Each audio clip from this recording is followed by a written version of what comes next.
Hi everyone and welcome to this new Adobe Live show. We'll be live for 2 hours today with Jesse and Taylor. Hi guys. Hey. Good to see you. Thanks for joining us. We wanted to do something special. It's actually a first on Adobe Live, is to talk about visual design, infographics, and how to transform data into information through designs. We have already people joining from all around the world. You see the names. You have Steve, hey, Kevin, they're all saying hi.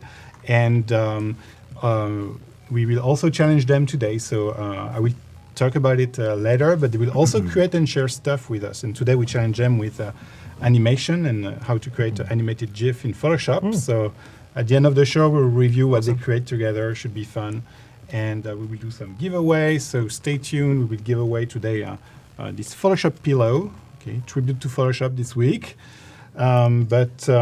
First, I just wanted you to introduce yourself, explain what you are doing, and today I think we're going to talk about the methodology, how we can approach infographics, and do some design with Taylor. Okay, yeah, so if you want to introduce yourself. Yeah, hey, I'm Jesse Thomas. I'm JESS3.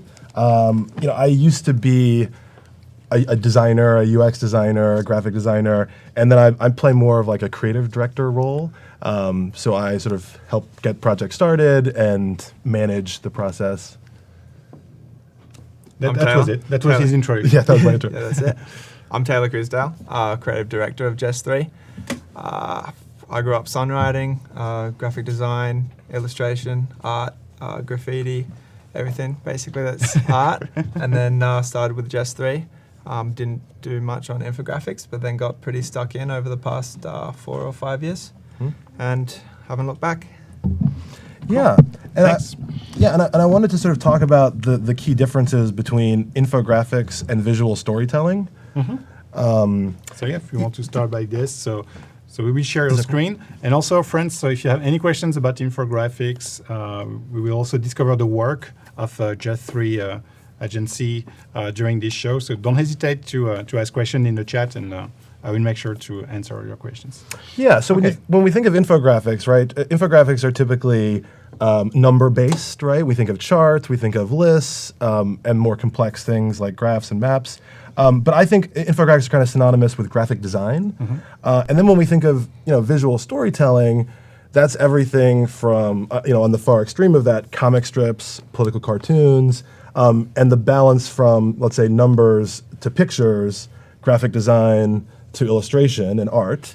So I just wanted to sort of show you some examples of very simple infographics, right? Infographics can be lists like this on the left, these like this word cloud from the web, or just a list of information that's just a concise list, a more complex list like this Facebook emoticon guide.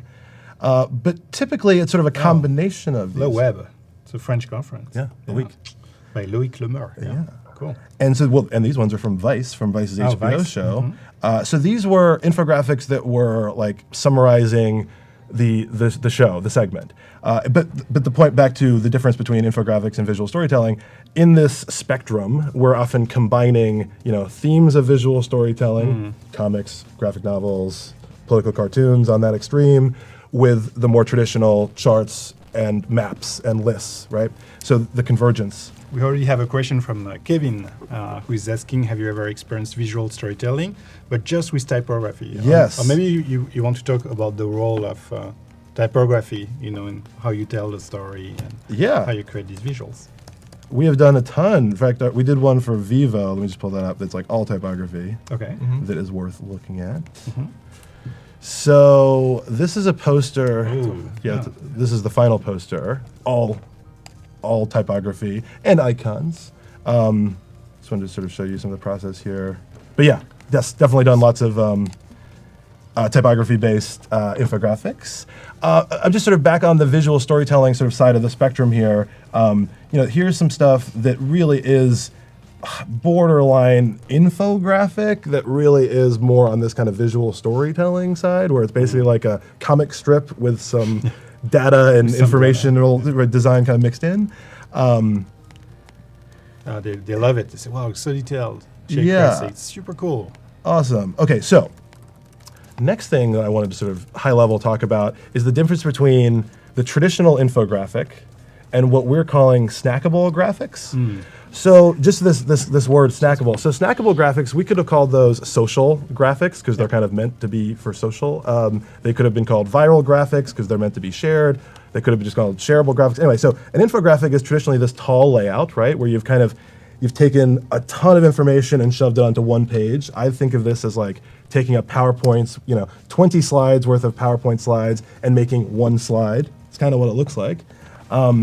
And so over the years, we've really fallen in love with this concept of taking slices or the individual most shareable pieces of these infographics and creating sub-graphics that, in this case, if you're looking on the screen, this is like a trend graphic we did for Google about the Super Bowl advertising trends. Here's the tall, traditional infographic on the left.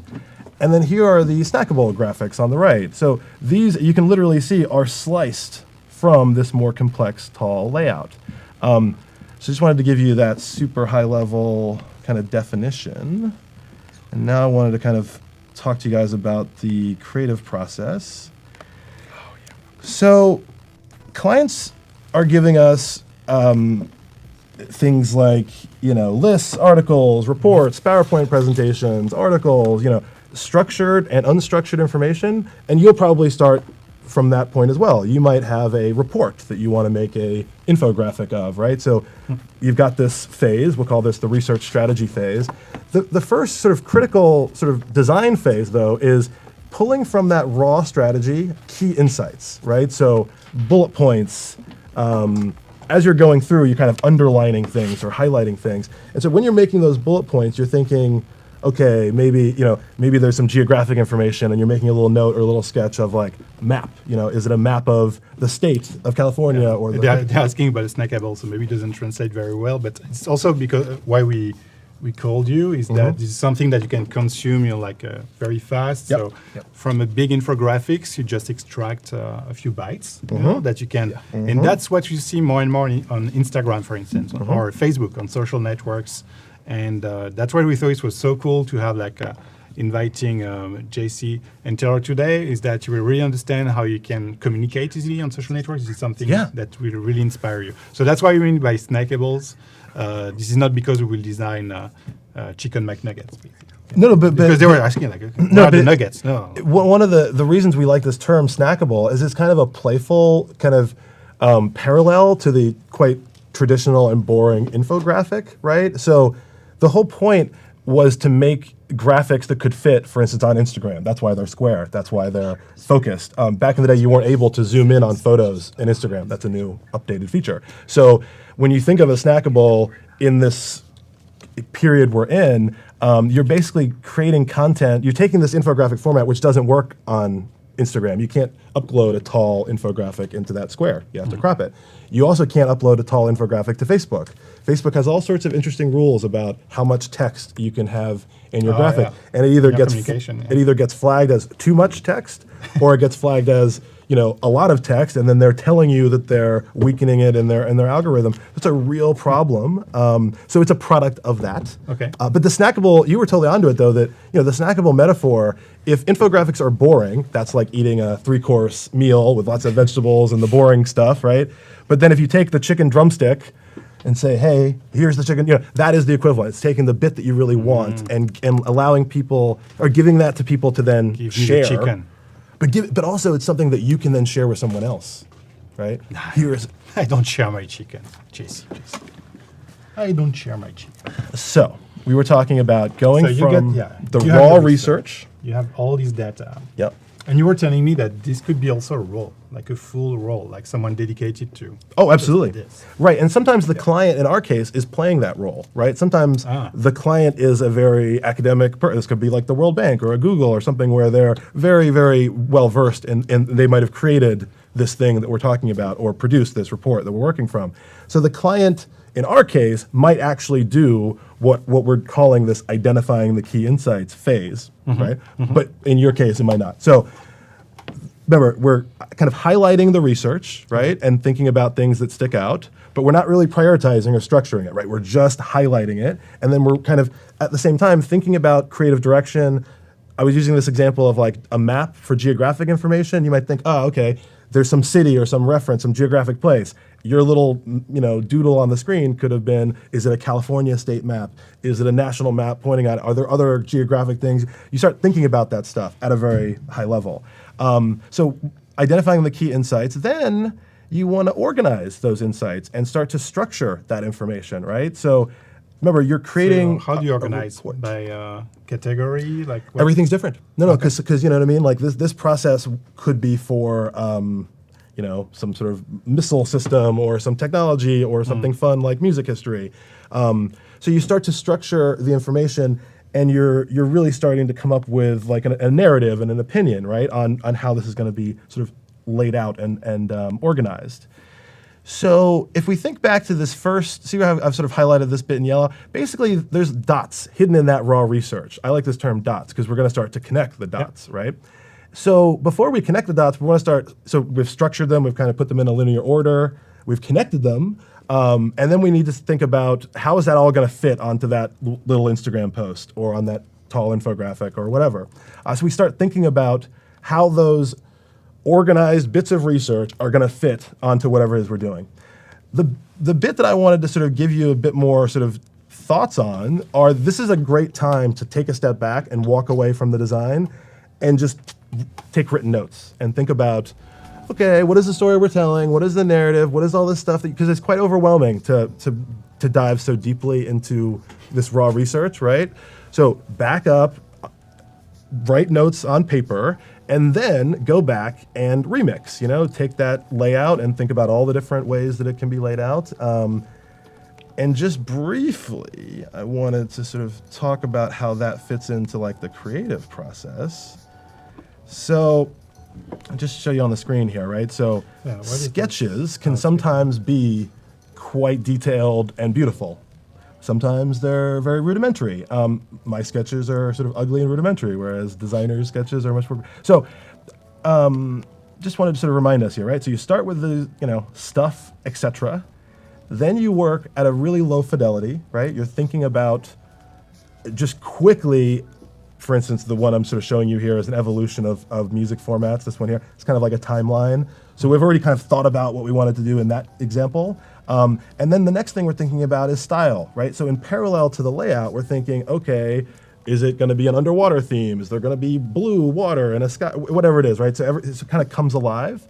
At this point, we want to start taking notes on the designs and sort of annotating things, thinking about how the clients are sort of feeding into this. We want to get feedback from the client. We ultimately are evolving that UI. And then in parallel, Theo and I were. Yeah, go for it. Yeah. We're focused. Exchanging some files and stuff. Oh, you're doing the files, right? You will see. Yeah. It I thought you were jumping in. preparing the Some stuff going. ground. Yeah, so right, we're talking about the evolved UI, right? And then the style. And the style, yeah. So I just want to give you some examples of how this kind of works, right? And you have customers sometimes they come to you and they tell you, okay, I want this style. Yeah, absolutely. Yeah. Okay. Yeah. Absolutely. All the time. Oh, and in fact, They right. show you like something they've seen on Wired or anywhere. More often We want than this. not. Yeah. Mine for And then we're also doing the same thing because we might come to them with like it should be in the McDonald's, or we should do a parody of the McDonald's menu, or it should be a whatever. And so somebody's coming to the table with that, and if the client hasn't, that's kind of part of that style process, is like suggesting ideas, being inspired, mocking some stuff up. Yeah. We're quite a creative agency too, so a lot of the time you've got like your different departments through a company, and they'll see something that kind of sparks an interest in infographics or doing something a little bit differently than you would just like a standard PowerPoint. So usually that's the spark, and then they come to us. So they've seen something, or they've seen something that we've done. They've seen something that someone else has done that isn't just a traditional like PowerPoint, like a chart. And that's good, no? Like Great. for you. It's good. Because It's good, like really good. Yeah, the customer is already into something. and Exactly, You can yeah. just embrace the style and I mean, because it must be tough like to start from a blank page. Like you were describing the workflow, you have some data, you extract some bullet points, you organize the data, and then you're like, okay, now we need to tell a story and we need to find a visual style. Like, yeah, this might be a complex part. Well, it is. That's why I went into such detail, sort of trying to sort of talk more about the UI phase, because the UI is really the Achilles heel of the infographic, right? And oftentimes we'll see infographics that we feel like are the wireframe that we would want to start with kind of thing, so Yeah. depending on what people are trying to accomplish, sometimes their wireframes have no illustration and it's just kind of a graphic designed kind of PowerPoint template style infographic. And that's okay, because sometimes when you're adding all those details and that style and that theme, it's kind of taking away from the legitimacy of the source of the information in some cases, Yeah, right? Like yeah. if you're, imagine if it's like another White House or some kind of government official, I don't know, putting out some document. I don't know, you don't need to put the American flag over everything. You don't need to put a photograph of the president. I don't know, whatever. Sometimes it's okay to just have the raw information, Yeah. Do you want to? And then Jump in. can There's we- a couple Oh, questions. they want more. Yeah, can we add more bacon in infographics? Yeah. We could do like Question a waiver. print infographic with like a got a- scratch and sniff bacon We've got a one. whole baking project. Yeah, do we have some have bacon it. stuff. Yeah. I have Yeah, a but bacon we have lots of brush. bacon things. I need to We show had it a to you bacon once. superhero. I will show We you my created a bacon. brush. We created a bacon superhero. Ah, we so like yeah, bacon. yeah. We're So all you can about put bacon. bacon in That's a infographics. while That's back. good news. Yeah. And also remember, be active in the chat, because in about 12 minutes we will give away the Photoshop pillow. Remember to enter the challenge. All the details are on behance.net/live in the challenge tab. Today we want them to use Photoshop, but the timeline, it's something very, it's a hidden secret of Photoshop, where you can animate frames and create animated GIF. There is a theme also for them today, which is extreme sports. I like that. You That's cool. practice some extreme sports? Yeah, No, but- snowboarding. Yeah, but you could also imagine, like in the animated GIF, that it's like sport happening, splat. Like some sort of like a takeover, like big colorful Yeah, yeah. thing on the screen. That We could did work some too. Olympic work actually. Oh yeah, So one of the- our Oh. biggest clients right now is the Olympics. We're doing tons of Oh. sports related infographics. Yeah, so that's pretty extreme. We did So, yeah. winter, which You- was cool. We'll see what they Snowboarding. find. That's cool. And also they're asking why do you like about data visualization, because it's such a specific field, and how did you get into it? It's kind of non-specific, I believe. Like, Okay. Interesting. because people think of infographics, and I think a lot of the time they think of like data graphics or charts, whereas Yeah. infographics almost blend in with just basically any visual that has some kind of narrative or some kind of information that you can absorb from it, that you can get from it. So like, say like an advertisement that you see and it says 20% less fat, like it's technically an infographic. It's just got a lot more emphasis on the visual, on the marketing side. Yeah, I mean, one thing that I think is important to bring up is the business of infographics, right? So like somehow we've sort of fallen into this category of like content marketing. I quite like this term actually, because it's quite accurate, right? So there is a marketing element to this information design, but the word content I think is nice, because it allows us to sort of break away from infographics have numbers in them. Plug this baby back. Sorry, I'm messing with you. But yeah. Jesse. Sorry, and then your question was, why do we like infographics? Right. Yeah. So one of the cool things about this ability is to basically be your own editorial voice. I don't know. Are you pro-vegan or pro-whatever? Make stuff that people can share Yeah. using factual information. And what'll happen often is I'll see like a Facebook thread where someone will have taken the time to have like posted some structured information. Here's the key insights about this thing. That is waiting to be turned into an infographic. And the reason I wanted to sort of focus so heavily on this sort of like early part of the process is so often I think designers are sort of slowed down at that research phase, or can be, I don't know, because that can sort of take up time. If you're doing it yourself, you can sort of stumble, you cannot be looking in the right places. But if you start with that great, with some great information, structured information, like somebody's smart Facebook post, that's always a good place to start. Someone's asking, Yeah. he said, why do you like data visualization? Yeah. Which I guess is a similar question. And also, Taylor, I will give you a quick tutorial, okay? Oh yeah, yeah. Taylor's Yeah, going to yeah, annotate yeah, some just, drawings. You know. Just running through. Do we see Taylor's Let's iPad already? call iPad. Erase it. I think. Yeah. Okay. Or do you go step by step? So The other this side, will be right? the Then you quick go back, Photoshop back. sketch tutorial. Click back, This back, one? back. Yeah, that one. This one? Yep, click, Okay. click, back, Oh back. yeah. So maybe Cool. Taylor first, you want to explain what you will be doing later on the Oh, iPad? yeah, definitely. And then I can It's up on the give you screen? A quick tutorial. Mhm. Yeah, it's on the screen. All right. So basically, one of the main processes that we've got is that we do conceptual drawings. So a lot of the time, so you get a client come through and they want an infographic and their company's cars. So it's probably going to have some cars in there, but then you can kind of conceptualize what links to cars, what possible themes could you have in your graphics. So we'll kind of just, I can flick through these, right? Or can I deactivate if you them? double tap on a layer, it will hide it. See what I mean? Ah, okay. Oh, yeah, double tap. All right, so I'll show you. So this is And if potentially you want to an draw, you come back to the sketch layer, which is at the top. Oh, you're done the sketch Okay. layer, right? Of course. Yep. Okay, cool. I'll run you through these then. So this would be focusing around like an emoji graphic. So we grabbed some quick data about like popular emojis and just different times they're used, different popularities. Apparently the like sad tears face was a very popular emoji to use by itself. So that's something that's going to pop up later with a some more Right, and this is drawings. like a mock project that we created for this demonstration. We love use. love emojis, so we just grab some emoji data. So that's one thing about infographics. You can just pull it from anywhere, like even your own life. What's the reports? Oh, Feltron's annual Feltron reports. reports? Yeah. If you want a really good example of like data graphics, data visualization, that's amazing.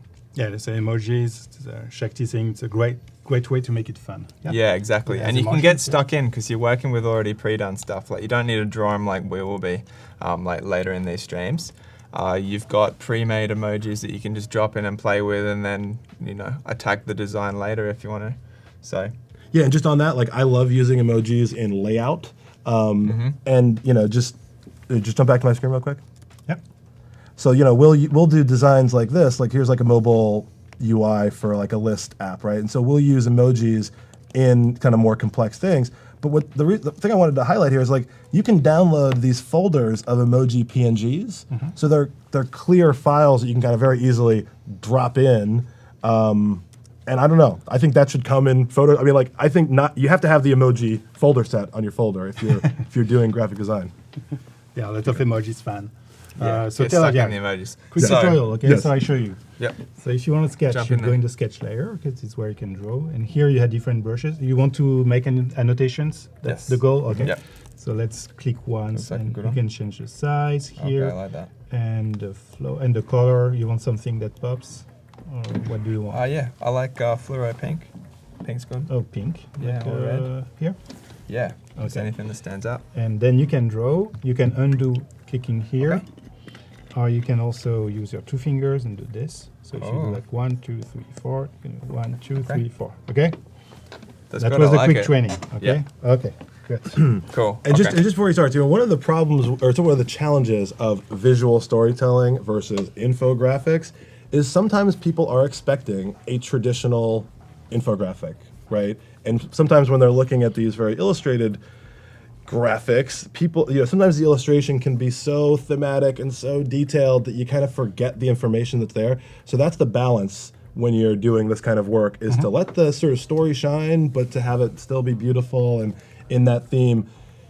So here you're looking at some Yeah. drawn sketches that are not And digital. readability. Yeah, there was a question by Derek on this topic, like how do you deal with analytics, analytics type data? Like when you have very complex data, is there a way to, Oh yeah. do you have some tips and tricks to explain it to customers? Like That depends on your. Well, right. I mean, but remember, the first step of the process is that research phase, right? So you've got to read all of what you're defining as the research, the raw research, or what somebody else is defining. So you got to go through that, and then you've got to highlight things that are worth talking about. You might be doing this in a group. So if it's analytics and you're looking at your website stats or whatever these analytics are, your traffic. demographics. But as you're discussing it with the other person, it's the highlighted things are the conversational, bullet points. It's like, this happened because of this. So that's the answer, is you treat it like any other data. You still got to read everything. And if you don't understand it, somebody else needs to explain it to you. And the bits that you're remembering, that you're kind of jotting down, those are the insights. Those are the dots that you're ultimately going to connect. So analytics are tricky because this is where you kind of need to separate research, layout, and design. Because the person that's experienced in research, the research of analytics, that strategy phase, that might not be the person that's great at design. And I've just seen this process over the years kind of fumble when people aren't sort of designatedly skilled at those things. So for instance, the analytic skill set is a very specialized skill set. Okay. Whereas if it was about the history of football or something, Yeah. and you're using some book as a basis, that might be easier to understand than going through Yeah. a software you don't understand, numbers you don't understand. Yeah, analytics, you need Yeah. to collaborate with the analyst. Like, But the other Okay. term is visual journalism. That has to be brought up, right? So when you think about how a newspaper operates, right, is every single person an expert in each category? Yeah, they kind of are. They're also a general expert at everything. So that's kind of the expectation going into this, is that you're going to, work with somebody who's an expert, Yeah. or act as a generalist expert. But think of yourself as a journalist. There's only so much you can do without becoming an expert. You're just creating an infographic about something. You're not necessarily becoming an expert in it. And think about this as a visual book report of a book report. A visual report of a book report. cool. And we have people asking about maybe we can share or tease the plan for the 3 days, like what you want to cover over the 3 days. Yeah. Yeah, so we're kind of just laying the groundwork here and just going kind of freestyle. But for the 3 days, we're basically planning on each day, at least for the next 2 streams, we're going to be building out an infographic in this sketchway. We're going to be marrying that with some data, and then we're going to be producing that in a style. So we'll be taking things from So a lot of emojis. just emojis for this one. We've got another one that's just going to for be this one. mind mapping. Okay. Mind mapping is a really interesting one because that can be done with almost anything. That's going to be on tech habits. And then the other one's going to be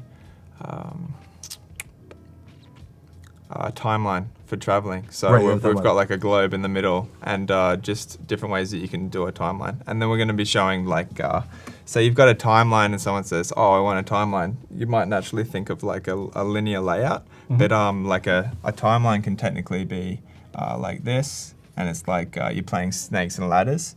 Or you could have a timeline that's like this, which is one that we kind of chose to target in one of the next Okay. streams. Like a clock. you Yeah, know. with like the globe in the middle, and then we've got like some call outs coming out for the different times. Yeah, so I wanted to like give you guys a high level overview of like how we work, how you're gonna make how infographics are made, and then Taylor is gonna kind of dive into like the creative direction process, going from beginning to end. This is kind of like a cooking show, so we've already completed these graphics, but we're gonna create stuff on the fly. Cool. Yeah, we've got like partially Awesome. done stuff. Yeah. Cook And it up. it's time to give away this. That's giveaway Okay. time. So it's super easy. If you're just watching on behance.net/live, make sure to sign in and type something in the chat. Okay, say hi, ask a question, and we will run our script, and we will pick someone who will receive this. What's the name? Fluffy? I don't know would you describe this? Fluffy? Fluffy. Fluffy, yeah, I like Hairy? it. Fluffy, hairy Photoshop. Yeah. And it's a pillow. Yeah. A tiny Yeah, one. it's good. Yeah, Good that's for a child. That's the first time I Yeah, see this, elbow. so Yeah. I'm surprised. Could be Well, it's like an art piece. a Muppet. You know, No, it's like an art. It's like an art piece that you just like put on your Or an art shelf, piece. maybe. Yeah. Yeah, I mean, I'd love to have that pillow. you'll find a way, okay, to get a chance. Make sure to sign in. Okay, type something in the chat. We will pick someone and announce, who will receive this pillow in about 1 or 2 minutes. Okay, so we give you 2 minutes. And Anita Anita. has a great question, which is at some Ah. point, could you also share some of your favorite effective infographics? Yes, we will. Yeah, definitely. Maybe on the next stream. Collect some. Yeah, good. Yeah. If you want to see stuff, like we're very lucky to have Tara and Jesse. So if you want to see some specific stuff covered over the 3 days, okay, Yeah, they know definitely. how to improvise, Thanks. Any requests? We'll just keep on annotating. Tara, if you want some water for later, Oh, 'cause cheers. he just made You a fun big chatting? trouble. Big trouble. Okay, so we'll just keep on running through this. So we've got a couple of sketches here. Oh, Okay, so what's start a new the sketch layer? So this one we're talking about emojis. So these are a few different concepts. We've got like a hand holding a phone with the emojis and then the call outs. So this one's a very flexible layout, and we'll probably push through with this one through one of the next streams. And then this one, we've got this one that's probably a little bit more of an artistic layout. So we've got some space dedicated, not so much to data, but we might have some data that relates to like user usage. So we could have something where it's like targeting these emoji balloons, and then we could have something where it's like her like a day and night cycle on Okay. how Oh, day and emojis are night. used. Oh, that's Yeah, cool. like say maybe you're using cry, face, and love, and like heartbreak, and you've probably got like an X that you're, Okay. you know, using your That's emoji cool. late at night for. So you could have anything like that. Right, and just take a step back. So the information that we're basing these layouts on are the usage patterns of emojis, right? So exactly. time of day Oh, that people time of are day. using certain emojis, and so ultimately it's the emotion, the usage of emojis is kind of what you're Yeah. exploring in these layouts. And remember, these are very thematic layouts. These are Exactly. visual storytelling infographics. So like this one on the screen with the Super Bowl, you know, the theme there is, so if all, you know, these emoji faces, right? Just kind of like the Emoji Movie. Some of these are referencing the Emoji Movie. When you think of the football stadium, what's so cool about this layout is you've got so many different places to put stuff, right? So at that top area, there's still more space for more type. You know, having the emojis live inside of the stands is great. You can still put stuff next to them. There's you know, a chart below. Remember, these are thumbnail sketches, so not a lot of that would be sort of self-explanatory, but Yeah. that's kind of the idea, you know. So this one, you're just kind of like trying to target Tell what us, you excuse could. me. Jesse will Oh. you have to announce who will get the pillow. How do we pick? It's here. Giuliano Mucoli. Yeah. Congratulations. Or Giuliano Muccioli. Congratulations, Giuliano. You will receive the pillow. That's cool. That's a nice giveaway. First time I see it. It's so cute. So generous. Yeah. And we had a few questions. So Lee Cooper, who is discovering Adobe Live, is asking which app you're using. So this is a tiny Photoshop pillow, and this is actually a tiny Photoshop. It's called Photoshop Sketch.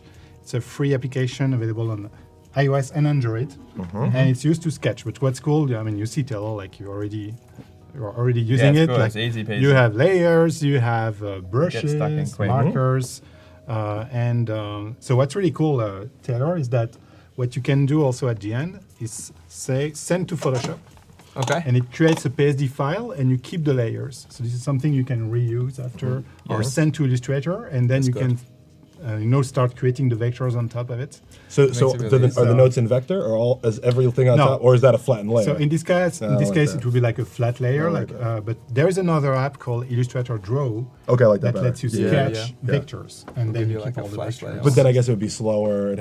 There's the right maybe. It's not the same. It's not the same feeling. speed. Also, Right, yeah. right. And then we had a lot of questions about. And Giuliano is super happy. Okay, that's cool. We had some questions about. We have some friends in the chat. They want to jump into infographics. They want to try. Yeah. But they were asking, okay, where can I find inspiration? Like, is there a good website or a good resource, to check out infographics and get inspired? What would you recommend? If I had one, it would be flowingdata.com. So Flowing Data is great because Nathan Yao is the guy behind this blog. He's been doing this for like, I don't know, 5 to 10 years, a long time. And it's a single writer that publishes this blog. And he's got like a paid section where he does tutorials. It is slightly focused more on like data visualization, and he does interactive tutorials. He's teaching you how to chart information and stuff that's like super sort of high level. So Flowing Data, I think, would be a great place to start. But Flowing data, okay. but also, to me, my personal inspiration, it's things like New York Magazine. It's infographic. Like, to me, I get a lot of inspiration from the themed feature stories in different magazines. Bloomberg is a great place to start. Wired would have been my original answer, but Bloomberg really is. Every issue of Bloomberg, it's filled with illustrations. It's filled with what we would call visual storytelling elements. They've got icons. They've got illustrations. They've got what is that? Oh yeah. So to me, it's like I want to be inspired by more of those thematic examples. So there's two things, right? New York Magazine that are kind of illustrated, photo based sometimes, and press then industry, and and then Flowing Data is more data viz, Yeah. which, remember, is the layouts of infographics are the Achilles heel. So understanding how to create charts using these different tools is helpful, but not necessary. You can hack away using things like basically like PowerPoint chart tools as the basis for how you kind of get those things going. I'm assuming you have no other sort of tools available kind of thing. It's not a bad place to start. Okay. Some of those chart creators. Cool. And you see there is a new countdown on the screen, which is challenge submission deadline. So Oh, they have cool. like 52 minutes to send us Right. their animations. Yeah. And today it's extreme sport. Actually, we already have one. Maybe we can show it. Which With the is, surfer. yeah, Yeah, one that's by cool. Daniel Rochin. That's cool. I feel like I want something written on the side of the VW bus, and Okay, I okay. want perhaps a title and an ending. So maybe Oh, the title so is there's a written on the story. bus. Maybe the yeah. ending is the shark eats the surfer. I want something where it's like splash, You like want a end full with story. a full Okay. thing. Yeah, That's good feedback. That's kind of what I was trying to show here with my sketching. Yeah. So say like you've got a football graphic, you don't need to use the individual parts. Like think of them as all the same thing. So say if you've got footballers, you can have a graphic where all the stats are their actual jersey numbers, or you could have like them kicking the ball, and like the ball is a donut chart. So like donut charts are the best. They're so easy to use. So Okay. donut charts. That's my advice.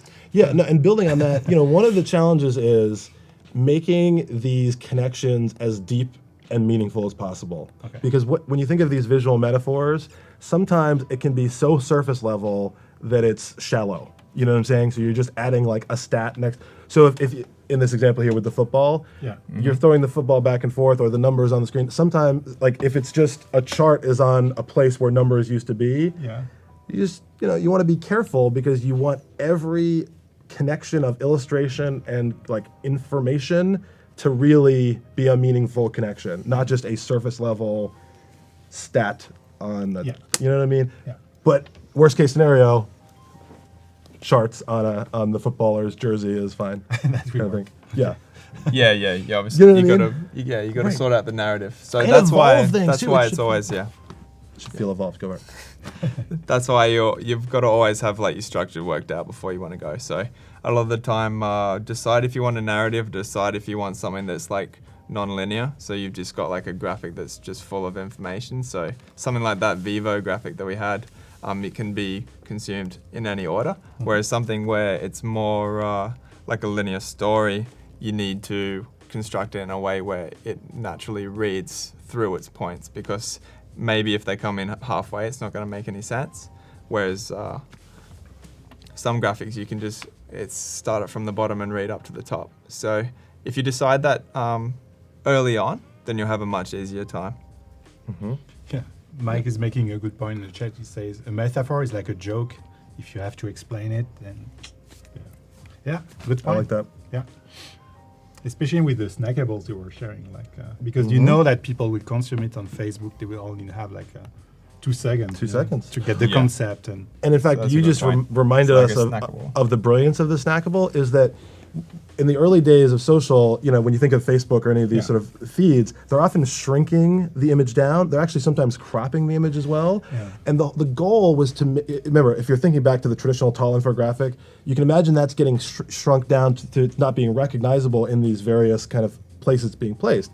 So with the snackable graphics, the concept was to make something square, because all thumbnails in this Facebook ecosystem come back to square, but making it boldable enough to be read at the thumbnail view, oh, okay. right? So it's the readability Yeah, I remember. is critical. Yeah, readability. Yeah. Yeah, you were talking about typography, like it's, yeah, as you said, Taylor, like all the concepts, like the basic concepts of graphic design, you have to apply them in. Yeah, in exactly. This, so that's why. Yeah. Yeah, readability is a huge issue that we run into all the time. So just being so keen to just ram as much information in as you can, it's more harmful than it does it any good.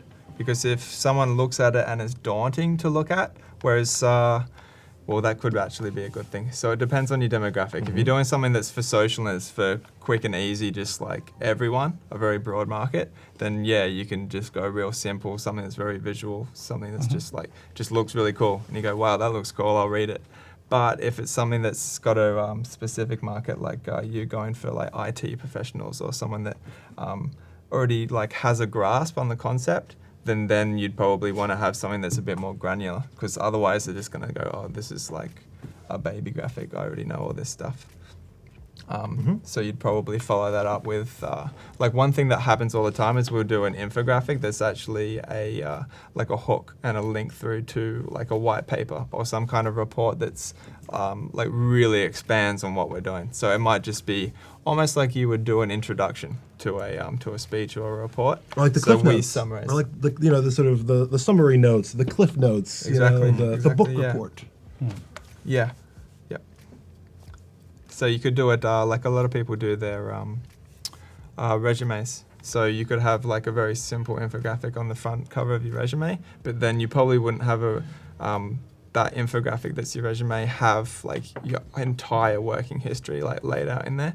That would just be towards the back, like in a simple list. So there's always those benefits Yeah. between having a list or overdoing it and trying to visualize like your like 20 years of work history where it's just not gonna work Readability is something that I'm always talking about and with just internally. And when I think about this, I think it's important to remember that historically with, like infographics, whether it's in journalism or whether it's in annual reports, these things were typically printed.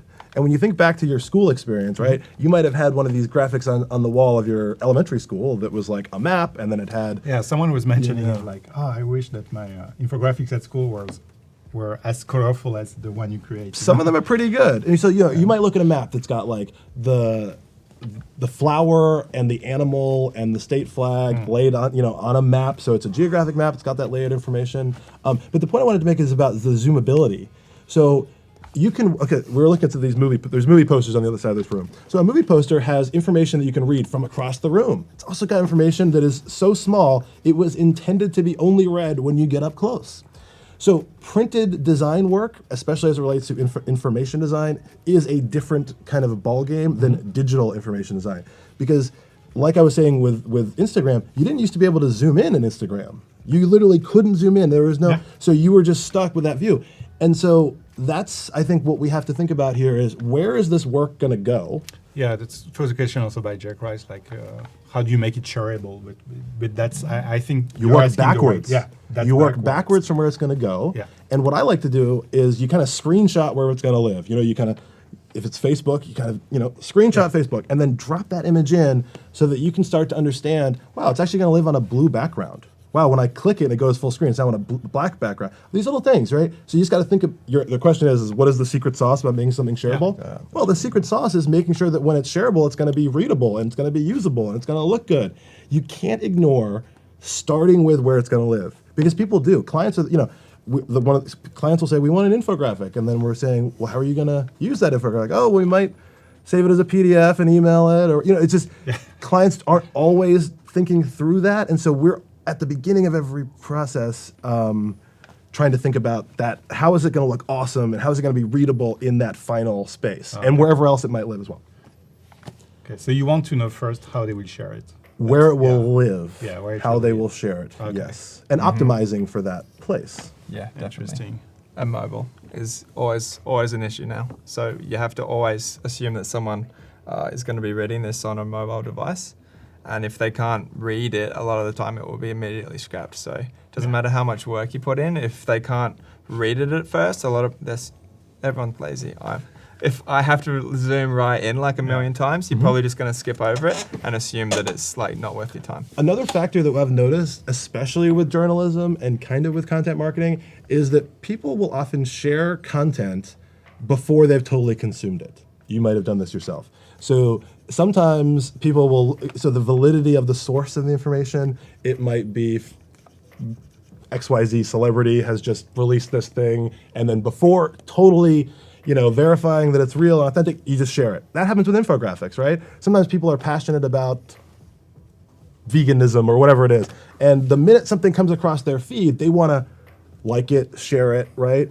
And so that's just a factor when we think about content marketing, is people are not always like consuming it before they share it. And so you want to really embrace that, making stuff that has the appearance of being, important and coming from a really credible source. Yeah.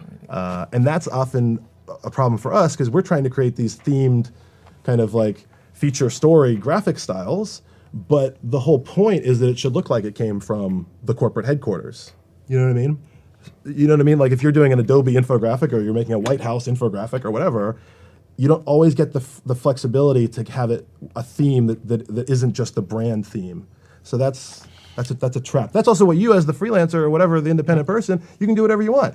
And what we stick our logo in the corner. We have our own kind of style that we're always trying to squish in. So help, just lean into whatever visual styles that you're good at, or And on that level, like appropriate.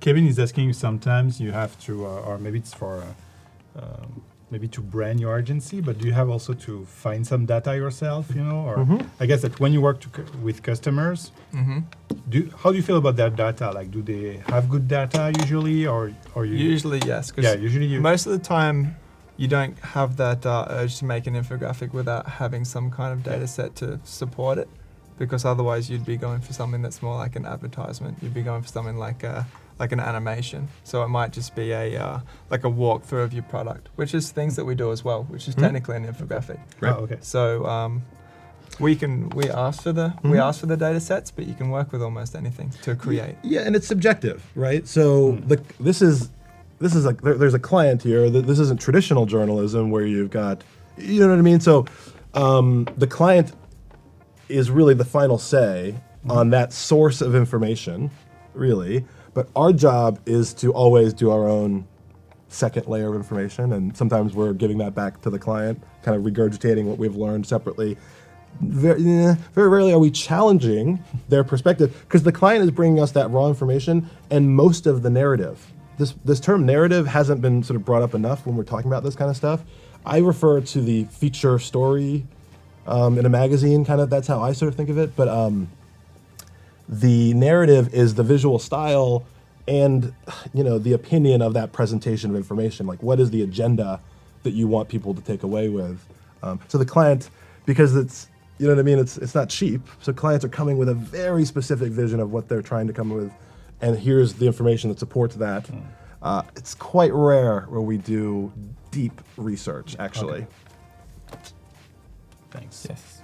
Remember, it's like a book report of a book report. So if we're thinking of it just back to you guys, start with a Wikipedia page. I don't know, some kind of every article in a newspaper could be turned into an infographic. There's endless sources for this stuff. And there's a question also by Jill Christ on how much time do you spend on working on the data? Trying to extract these points that you connect, like the dots that you connect afterwards. Like, I think each phase is a big part of the process. Or just switch back to my laptop real quick. Yeah. So Almost I think equal. which one? Almost equal. Almost equal. parts? And I would Yeah. say so. There's three phases: the research, the layout, and the design. Yeah. The research is sometimes done for us, as I said, but let's call each one of those phases like a week of work. A week can be condensed into a few days, a week can be a month, but we'll call it an interval of time. They are equal, right?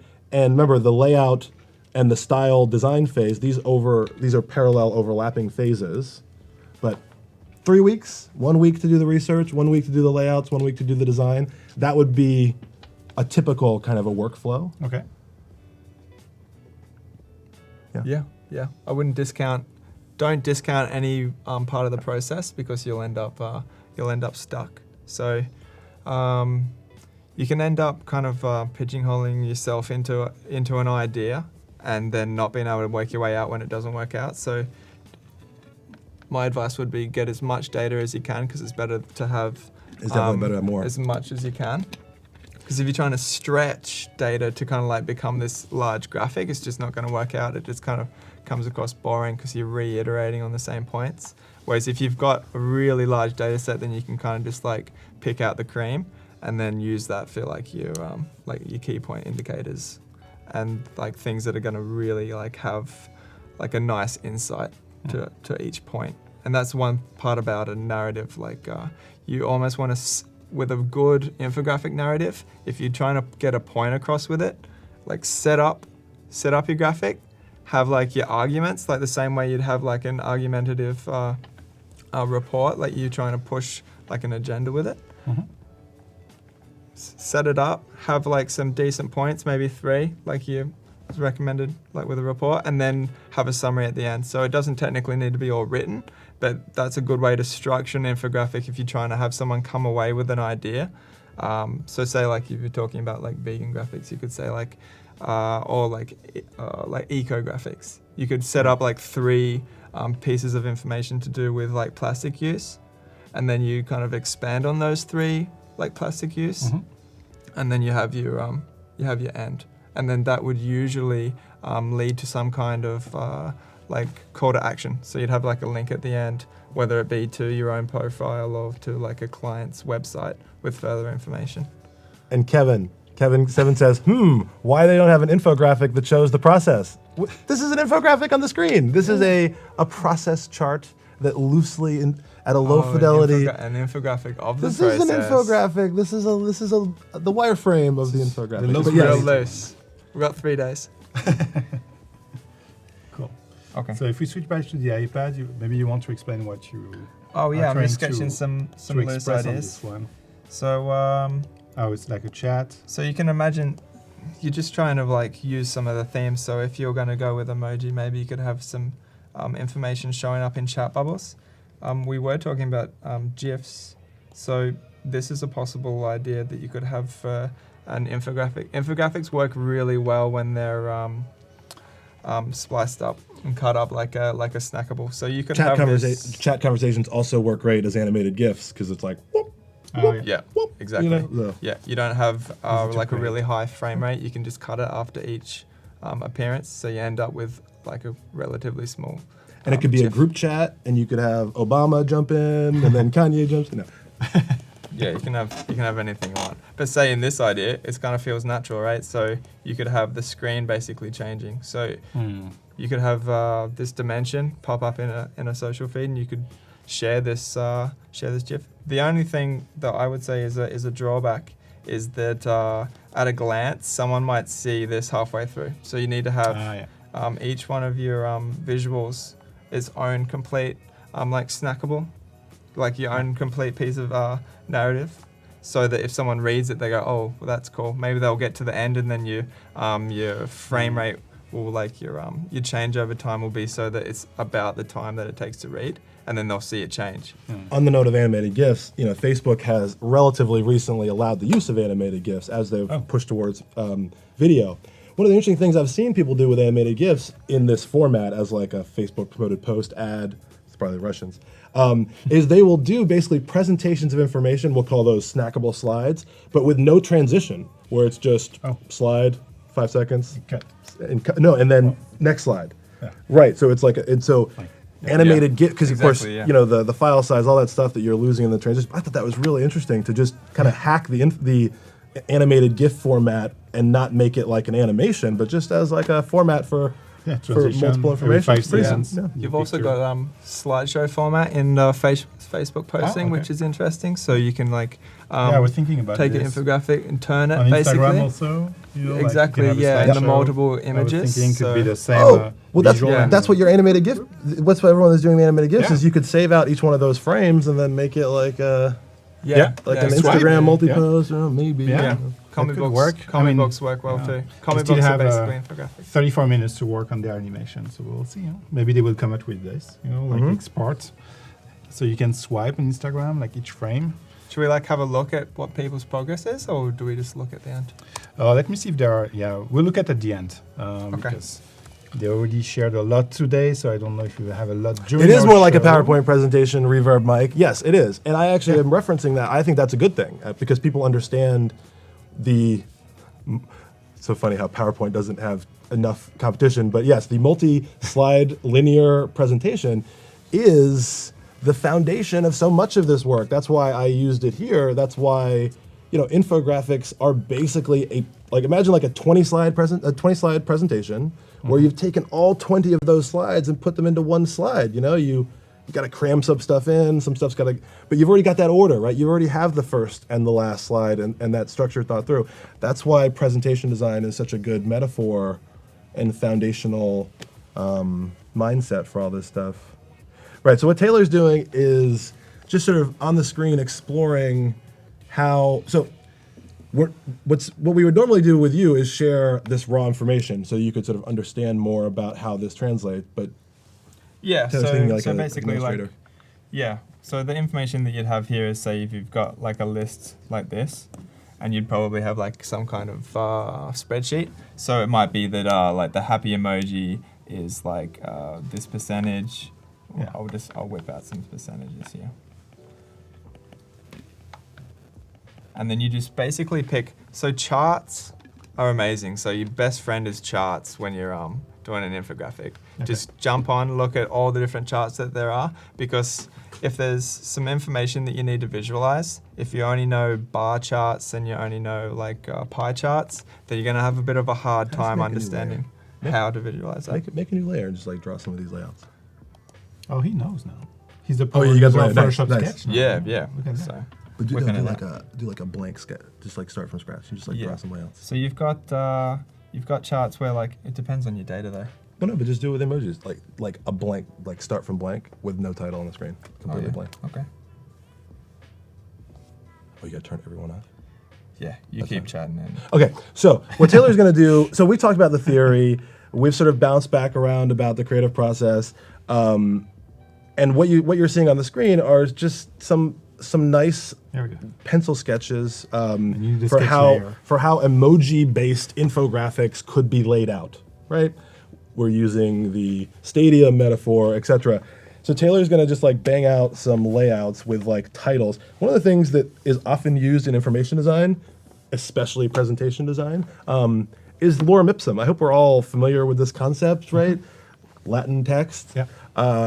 And so whether it's, sometimes you're just showing lines of text to just kind of understand, paragraph goes here, line of text here, big stat goes there.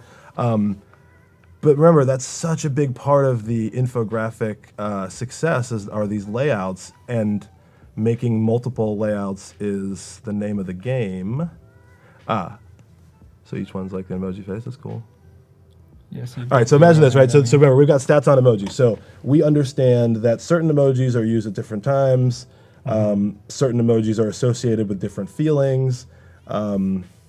The irony, of course, is that emojis are also self-explanatory and already themed. Emojis are interesting. But yeah, one of the first things you start thinking about, just like back to the presentation design being this kind of foundational skill, the title slide. You do need to think about that theme title. Just like a themed article in a magazine, the title is really important, right? Because that typography style then lends itself to everything else, right? Just doing some Yeah. terrible emojis, yeah. Oh, so like Yeah, the glow off the heart, screen, yeah. squaring. Yeah, so it's kind of like a projection. 10 layouts. We do like 10, just do like a bunch of different sort of squiggly line ones.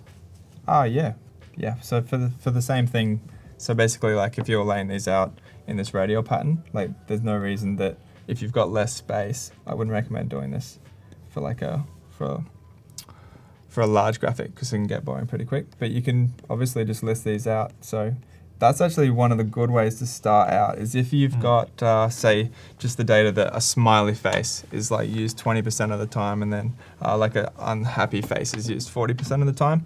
Just like bang that out, get the emoji next to it. Okay. And then like those are all little bits of information that you just basically shift around.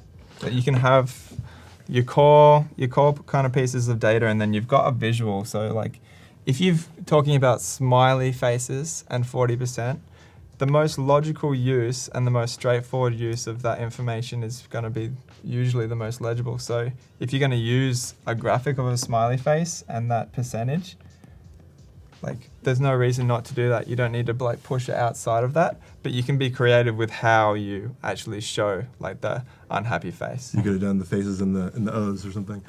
Yeah. But remember, back and just jump to my screen again. So remember, the key here is that you're identifying those dots, right? Those insights, the key insights, and you're ranking those, right? You're putting them in some kind of an order.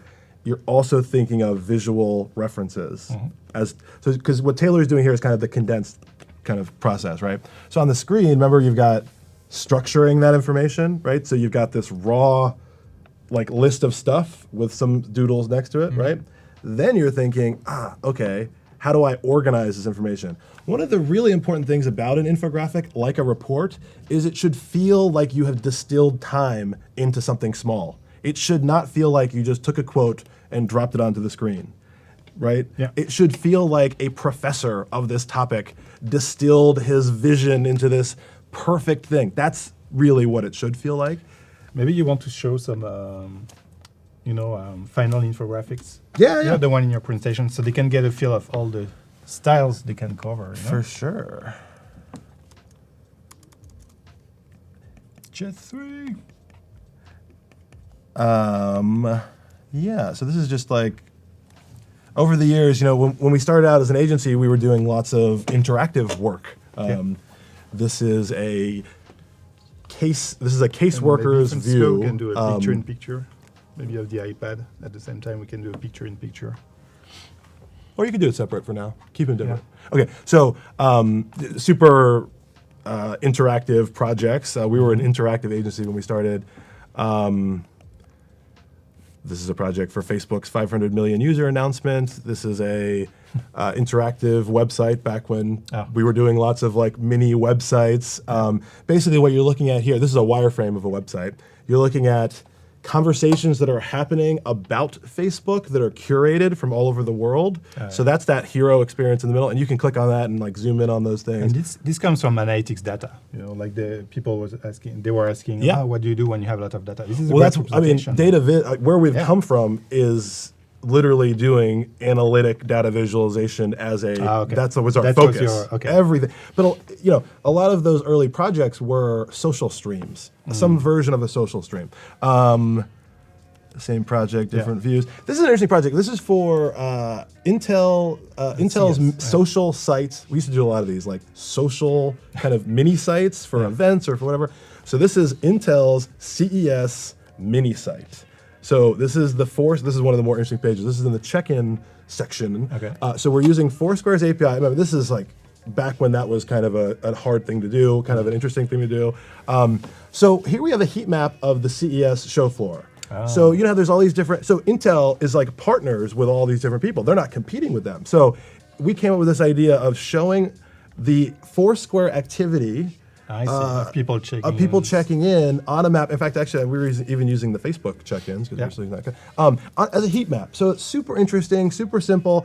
And I love heat maps. I know. It's one of my favorites. And what we were able to do back then, a bit harder to do now, is kind of one-up the natural experience. Like if you went to Foursquare, you would be looking at all this other stuff. So one of the simplest things that we would sort of do is just by focusing on, in this case, the events data. But the second step is making it visually thematic and adding these sort of other sort of levels of information, tons of like information streams, traditional kind of like hardware-based visualizations. This is for MX. This is like the history of golf and stuff. Players, you can click on these screens and you can sort of have your micro version. There's this version of timeline that plays, stuff like that. Like I was saying, lots of these like social mini sites or social kind of screen experiences. And this was in the early days of social when this kind of stuff was kind of harder to do. This is the homepage of Samsung.com. We designed this page and they ended up using this for their homepage. That was pretty cool. But one of the cool things we did was this conversation widget that's right here. So Samsung has all these influencers. They're all like social media influencer type people, right? And so one of the things that they wanted was for more people to understand who they were and for them to engage in this back and forth discussion. So this is like 5 years ago. So back in the day, when you were putting in a Twitter widget onto a website, people used to have websites, and you were typing somebody's name, right? And you were typing @JES, it would not complete. The way it works today is if you were in a Twitter box on another website, those little widgets are actually quite smart now. So anyway, one of the things that we did in a number of like different projects was put this little checkbox next to people's names so that when you click their name, it dropped their Twitter handle. Little things like that. Same thing for NASA. At the top of the NASA social site, we did the same thing. People don't know what the astronaut Twitter handles are, but they know who the name and the face is. So same thing for the hashtags, kind of making it easy for people to use like the right hashtags. And this is back in a period where the web and social were like these separate places that were, the web was the original kingdom, and then social was this new thing. Now, of course, social has taken over. There aren't really mini sites and websites anymore. Tons of random stuff. The most famous project we ever did was for our friend Brian Solis. So projects start like this. Remember, like I said, you start with a report or some unstructured data. So Brian had written this very popular blog post 10 years ago or whatever about the categorization of social services on the web and stuff, right? And so basically he wanted us to create this infographic that helped, because remember, each category might have 50 startups in it. They've got logos, they've got URLs. Do you use the logo? Do you write the name? And so anyway, this was like our first version of the conversation prism. Super simple. This thing has been recreated in so many different languages. People are always like, taking photographs and stuff of presentations with it in it. Somehow this has become one of the most popular infographics on the web ever. And just over the years, we have remixed this graphic. Beautiful. Other people have remixed this graphic. So it's kind of interesting to see that evolution. A lot of our work, when you back to, one of the things I hope you can kind of take from our work, please, is the idea that illustration and art is really critical. Like I said, a lot of infographics that we see are what we would consider wireframes of the start of what we would want to do with an infographic. Sometimes our infographics are simple too, but we really try to make them very, look at this one at the bottom here. This one is just totally illustrated, totally abstract. Of course, the client picked this one. So yeah, stuff like that. Awesome. So Taylor is sketching layouts. What's happening now? Just kind of doing a layout just to show, say, like if we had a list, there's no reason that you can't just make a narrative out of it. So all you got to do is just write it up like you're telling a story. So say if you've got smiley faces being used like 10%, and then you've got unhappy faces used by 30%, and then if you've got a demographic and it says mainly used by like skateboarders, maybe they love the like tongue out silly emoji. So you just pair those visuals up, and then you've got a skateboarder using his phone or her phone, doing the silly tongue out and texting their mate the data that you've got, and then you've got an interesting graphic.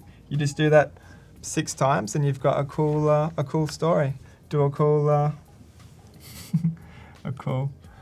cool title up here. Have like a nice kind of summary at the bottom just to like sum it up, and then put your logo down here or anywhere you want. Give yourself a website, and you're sorted for that kind of layout. That's a strong structure, a solid structure. Yeah. Yeah. Title, then you have the path, additional information, logo, call to action if they want to. And so like if more. you're doing an English graphic, like you just want to keep it logical. So you wouldn't like start with info here and like shift across here. Like you do want to like stick to the like the natural kind of like shifting of your eyes and shifting of how you'd want to read. Yeah. And what Taylor, if you think about it, sometimes it's like you're thinking about like buckets. You're like, okay, this stuff's gonna go here. And you're really thinking, at this super high level layout. Whereas what Taylor drew here is more of that sort of second step where you're thinking about design, you're thinking about the theme. It's like there's no reason that you can't go like this, right? Especially when you've been doing it for a while. Or you could go like this, and then you can have like a if you've seen it, like the trending Google terms screensaver. So that's just huge text. That's just text of different terms that this is the most popular searches on Google, and it's incredible. It's really, really good. And it's just blocks of color and text. Designed by our friend Aaron Koblin of the Google.Arts team. Yeah, cool. But yes, Show loud. Right, yeah, so as we're showing here, it's like, it's hard to stick with those low fidelity sketches because you do kind of want to think about the theme. Yeah, you want to go the style. Like You do, and sometimes you've almost got to tell the designers to like step back, don't make it one color, rush. stop with all the details, think about the structure. But basically, it's like when you have that narrative and it's like you've thought something through and you think, oh, it's going to be in a stadium or it's going to be underwater. You do kind of run with that, but that's more of the start of the style phase. Yeah. Whereas the sort of UI phase sometimes is rushed. Do you want to show the example you were showing, for Google? Which when one? it became a style, Oh, yeah. Yeah. Okay, It's a so beautiful one. okay, so the next slide, literally the next slide. Okay, so what I wanted to show you guys was storyboarding process. Okay, Yeah. so here's a couple. Because you do also Storyboards. we need to say a lot of animated infographics. Right, so we do Yeah. three things. Yeah. Three things. We do interactive work, data viz included. We do information design, infographics, snackables, all of presentations, all of that kind of, including branding and graphic design. That's the second bucket. The third bucket would be motion and video production. Yes. But they all share that same foundational process, right? Either the client's given you that raw research with the insights identified or not, then you've got to write the script, then you've got to create the storyboard, just like you've got to create the narrative and create those layouts for the infographics. What you're seeing on the screen are just some examples of storyboards. So here's an example of the storyboard for the Google Translate about video. Oh. I mean, everyone has used Google Translate. At Everyone least has once. used Google Translate. So there's about video. Okay. Yes. Okay. And so this was years ago, and the idea is to show the internal workings of the software. So you're going into the Willy Wonka world that's cool. where translation happens. It's Google, so the Google colors. And so this is like the first draft of the storyboard, right? These Okay. are the pencil sketches. This is like a good, kind of evolved pencil sketch. Then, because we'd sort of sold them on this idea of going inside of the factory, here are some style examples, right? Okay. So we're starting the design process. Let me pull up that on the web page. Oh, that's the Gmail one.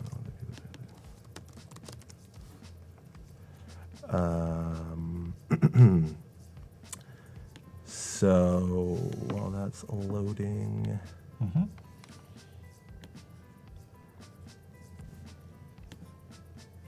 Oh, so that's the final. so the final video Okay. from you. Let's see, make fast forward to get Here we inside go. of the That's inside the machine. inside the machine.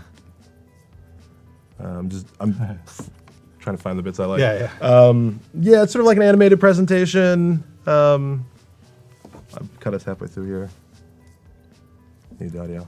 But yeah, so the reason I brought that up, it's important for you to think about like being able to take an infographic and then create storyboards with it. Don't think that you need to have some major experience with animation to create storyboards, right? Because storyboards are, it is the first step. So just like a wireframe, right? You need to create this sort of agreeable outline that we can sort of talk about and sort of edit, and then you're creating sort of the designed version of the story. This is just like infographics. You're just thinking of those key frames. All right, back to Taylor's emoji infographic layout sketches. Just playing about here. So this kind of shows what you could do with similar data sets. So if you're talking about emoji use over time, it depends on what data you've got, but if you had it across the timeline from in the morning through to nighttime, you could do a clock with it and just pick out those emojis that are being used around. Oh, you can see me pointing. God. So you can just choose the one that's used the most on the hour, and then you could do one that's maybe just more dedicated. So this might be a snackable version where you'd pick, or even this. Just split the same emoji down the middle, and maybe the sad emoji is used more at nighttime. You have to, it might be the pill emoji is used more at nighttime, and the smiley emoji is used. So you got to go with the flow. If it doesn't work out, then it doesn't work out. But it's the same. It's the same data, just done in different ways. And metaphors is such an important concept Yeah. at play here, right? We're constantly creating metaphors that are kind of loose or abstract in some cases, or direct and obvious in others. And in this kind of style information design early phase, you do want to think about all of the obvious choices, especially literal things like clock, hour things, or putting the information into a traditional, in this case, he's got it like on a scatter plot there. But that kind of will happen in front of your eyes, right? You'll just kind of feel it making sense. and you can just add to the layers until it makes sense, really. So you could have a call out. If you've even just got like one interesting point, you can do something like this. Like you've got your main data set that's maybe not that interesting. You can do a visual with it. And then you have just like a main call out here that's the main point that you're trying to get across. Like maybe this one emoji is just like 800%. And for December, that might be the Christmas present one. Yeah, exactly. Do a new screen and do like a bar chart, like a line chart with like a person running on top. So like one of the key things when you're thinking, so Taylor is kind of in this stuff that you're seeing on the screen, Taylor is really thinking about this like an illustrator, right? Sometimes you're starting out with traditional infographic elements and you're just adding that illustrative layer on top.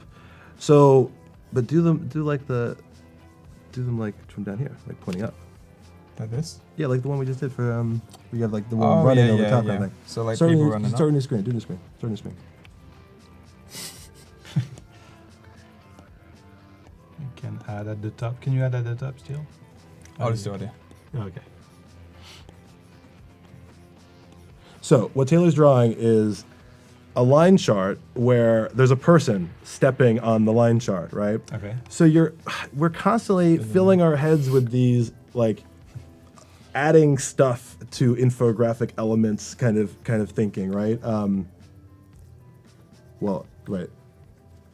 Yes. Walking over top of the growth or holding on to the side of it or whatever. You can make it a city. And then this one could be burning because it was like the worst year. Yeah. So any kind of visuals kind of like form themselves, really. So it's Once you layering the start metaphors, right? It's thinking very, very hard and long about metaphors that will make sense, thinking about how those metaphors work in the layouts, and doing all of those things at once. Yeah, it's almost like mind mapping. So you basically just kind of come from the core idea, and then that's why sketching's so good. Is you would almost want to sketch in a mind map style. So, like, kind of start with the most obvious idea and do a little sketch in here, and then maybe try and riff on that, do a sketch over here, and then you can kind of just work your way out until you end up with something maybe a little bit zany, but it's going to be interesting. And Taylor, you Love like that. to really jump into sketching, or like as one of Definitely. the this Yeah, is something yeah. because someone is asking, like, do you still use like sticky notes or you just dive into sketching? Sketching. So I guess it's more your thing. Yeah, some of our guys and girls that are mainly vector love to sketch in vector. They're very, very fast at it. But Just look on the generally, screen real quick. Generally sketching. So as Taylor is describing, right, sometimes the illustrators are so used to working in XYZ style that even their kind of like layout sketches are quite detailed. Already. Yeah, styled. they're already very styled. They're amazing. But when you look at stuff like this, it's much more Yeah. foundational, kind of low fidelity sketching. This is an interesting project. This is for Spotify. So these are infographics about the evolution of the music formats, right? Formats. Okay. So this one on the right is this traditional timeline with icons that have sort of self-explanatory information. There is no major call out, right? This is just Yeah, you just follow the score in this case. you just follow the the timeline Yeah, exactly. is that's the score. So And then of course Spotify is the most modern music format. But the one on the left's interesting, right? So here you've got the what could be like a storefront. So instead of the name of the store, there's the title. Then you've got the banners inside of there. Sale information kind of looks like this chart information. This is the kind of thinking. But remember back to this foundational chart. Low fidelity, style, high fidelity, design, remix a single layout, client gives feedback, super final. Jump into do the other ones. into the other one. Yeah, let's go for it. All right, so we put together a few. Oh, we don't have those on this iPad yet. We don't have those on this iPad yet. But just to draw some sketches. What's the next one we're gonna do tomorrow? What's the next theme? We'll probably do mind mapping. Okay, so do mind map. So do some mind mapping layouts. Mind mapping. So mind mapping kind of came up just before, but we're going to be doing good and bad tech habits. So this is one idea that kind of popped up early, is say you're doing a mind map, and this is a good example of like just know what kind of charts, what kind of visualizations are already out there, and just make sense for your data.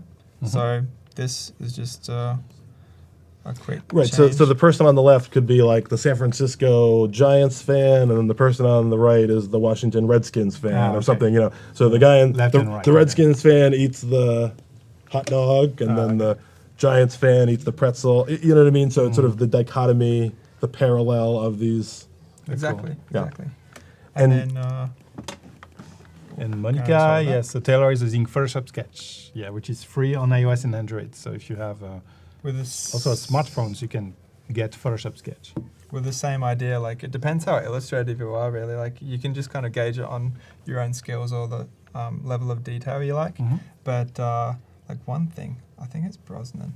They like they'd probably have like layers inside the head. Like there can be things where yeah. it's like not really to do with the data. I wouldn't recommend doing it too much, but it can really kind of like give that initial hook to your visual, just to make it more interesting. Because this could be like a kind of like a chopped head. And you have about like 6 minutes to submit your entry. So if you're still working in Photoshop, make sure to render and share your animated GIF because it takes some time to create at the end just to export. So I think it's the right time, like if you're still creating something in Photoshop and share it for the challenge. So Kevin's question is great, which is, do you have any creative techniques to brainstorm ideas, find ideas? Like, Okay. So one of the key things for you to do is when you're being inspired by, like I said, Bloomberg Magazine or Wired or any of these places, maybe you take a visual idea that works for you, the football stadium, the front of the store, whatever these visual ideas that you like, and build something that could work with that format, right? And kind of work backwards from something successful that you kind of want to accomplish. like reverse engineering. That's exactly it. When I was a young designer, I'm more of a creative director. I don't actually do a lot of design work. But when I was a young designer, that's what I did. Is I would see something and I'd say, "How do you do that?" And maybe I didn't even understand what a gradient was. I just understood that it was color changing. And then somebody defines that term for you. Then you Google it. Then you pull up a tutorial. Then you're doing it. But you have to find excuses to make that stuff, So it's a great question, but I think everybody should be making stuff every day. Every day, if you have free time and you're a designer, you're trying to make more money, I think you should be making stuff, putting it on your portfolio all the time, and infographics are super For inspiration. For inspiration, yeah. Just I'd say for inspiration, don't go and just look at infographics. Don't just Google infographics. Okay. Take into account your own style. Take into account your own strengths and weaknesses. Because if you're an amazing illustrator doing portrait work, there's no reason to throw that away. Especially if you're trying to do something for your own portfolio or for a client. Work with your strengths when it comes to infographics. Like you don't need to be completely out of your depth. You can always look at a chart, look at some infographics, mix that with whatever else you're doing. Maybe you're doing anime characters.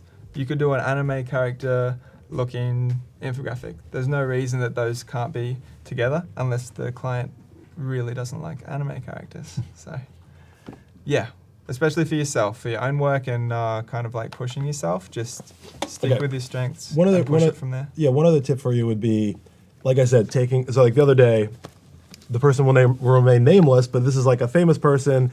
He does this blog post where it's like insights about a topic, okay? I see moments like that and I think, wow, that would make for a great short film, right? We could have him narrate it. He's basically written the script. We just need to create the storyboards and do the animation. So that's how I think, right? Is how do I take something, right? If we know that there's these key things that need to be accomplished, and we know that doing all of them is a ton of work, how do we start with something that's already completed?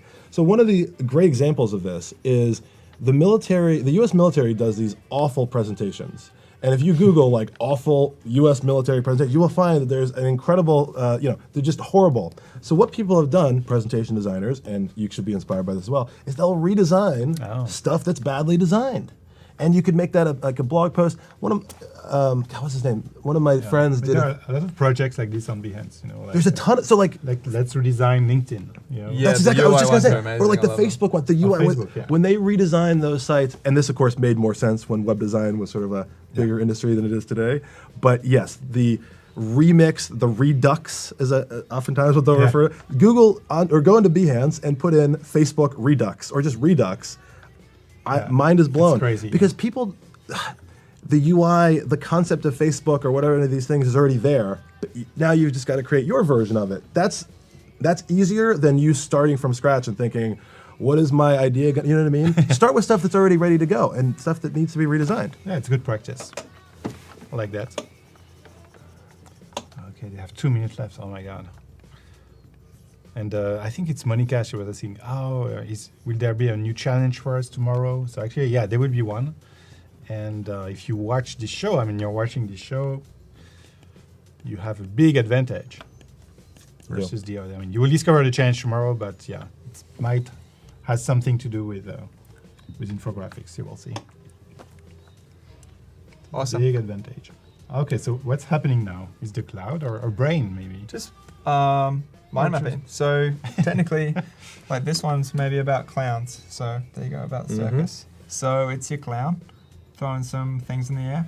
Maybe it's how many people get injured juggling chainsaws, or the different injuries that you get from juggling certain things. Right. So this could be a machete. This could be like a flaming flaming doodad. You can actually, most of the time, if you have kind of a good look around, you'll find some kind of data to support it if you really are pushing for a certain visual, and you'll be able to like kind of get yourself there. So what I'm seeing here is this is a list. Okay, we've taken a list of things and put them as icons, either there's the text and the icon or whatever around the head. That's sort of the theory of a lot of these layouts, right? They're lists with icons, with or without typography.